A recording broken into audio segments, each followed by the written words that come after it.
मैं कहता हूँ कि मुझे भूपेंद्र सिंह हुड्डा जी ने एक पत्र लिखा था, वो सारा पब्लिक हुआ है।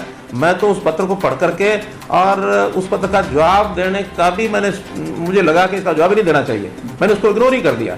इग्नोर करने का कारण यह था कि उनमें आलोचनात्मक इतनी ज़्यादा भरमार थी और राजनीति करने की जो मानस है वो ज़्यादा दिख रहा था बजाय उसके सहयोगात्मक। मैं उस पत्र के कुछ अंश वो पढ़ करके मैं आपको सुनाता हूँ। वो कहते हैं कि सरकार की समय रहते सरकार ने तैयारियां नहीं की और महामारी की गंभीरता को नहीं समझा। मैं कहता हूँ महामारी को नहीं समझा, अगर समझते नहीं तो इतना जल्दी हम उसको कंट्रोल नहीं कर पाते, काबू नहीं कर पाते। अगर नहीं समझा तो उन्होंने नहीं समझा। क्यों?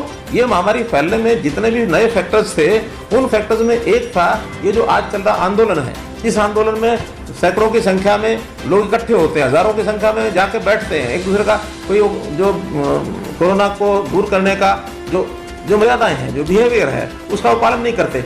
उनको अपील एक बार भी नहीं की, बल्कि उसी पत्र में उन्होंने आगे चल के लिखा है कि आप जो है किसानों को इतने समय हो गए हैं धरने पर बैठे हैं, आप उनसे बात नहीं करते। हमने कहा भी हम बात करें ना करें, हमने तो अपील की है, एक बार आप अपील आप भी कर दें। आप अपील करें कि ये किसानों का इस प्रकार के धरने ठीक नहीं है, क्योंकि पहले तो मानते नहीं थे, आज सब लोग मान चुके हैं कि जहाँ जहाँ किसानों के धरने देने वाले लोग जिन जिन गाँव से ज़्यादा गए हैं, उन गाँव में मृत्यु की दर जो पिछले साल मृत्यु हुई थी उससे 6 गुना, 7 गुना, 8 गुना, 10 गुना तक हुई है। और वो अगर कहेंगे कि हाँ कोरोना से नहीं हुई है, तो कोरोना से नहीं हुई तो और तो कोई महामारी समय है नहीं, हमारी तो कोरोना ही है।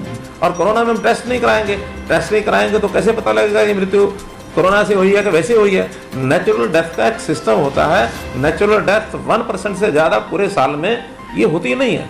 तो 1% से 2% लगा लो, ज़्यादा कभी हो भी जाए तो। लेकिन इस बार तो कितनी मृत्यु हुई है। एक ही बात वो कहते हैं कि किसानों के आंदोलन के कारण से किसानों से कोविड-19 के प्रोटोकॉल और लॉकडाउन के अनुशासन की अपेक्षा नहीं की जा सकती। यानी इतना बड़ा आंदोलन का विषय हो गया कि कोविड से बड़ा खतरनाक है क्या? वो कोविड का खतरा ये सबसे ज्यादा है। और वो अपने पत्र में लिखते हैं कि किसानों से अपेक्षा ही मत करो, ये किसानों को कहो ही मत।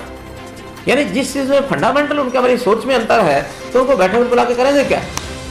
तो इसलिए वो केवल एक इन चीज़ों को लेकर के कि इस समय में सिवाय राजनीति करने के उनके पास और कोई विषय नहीं है। तो हम लोग चाहते हैं कि वो लोग तो पहले लाइन में लिखते हैं कि आपके पास नेतृत्व नहीं है, आपका सोच नहीं है, आप कुछ कर नहीं सकते हैं।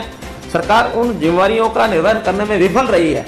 अगर वो मुझे बुलाने से पहले मुझे लगेगा आप तो विफल हैं, तो फिर मुझे आपको बुला करके अपनी सफलता का कारण आपको तो नहीं बुलाना। सफल होना तो मुझे अपने आप ही होना है। मुझे आपसे ये सीख लेनी कि मैं सफल कैसे होऊंगा।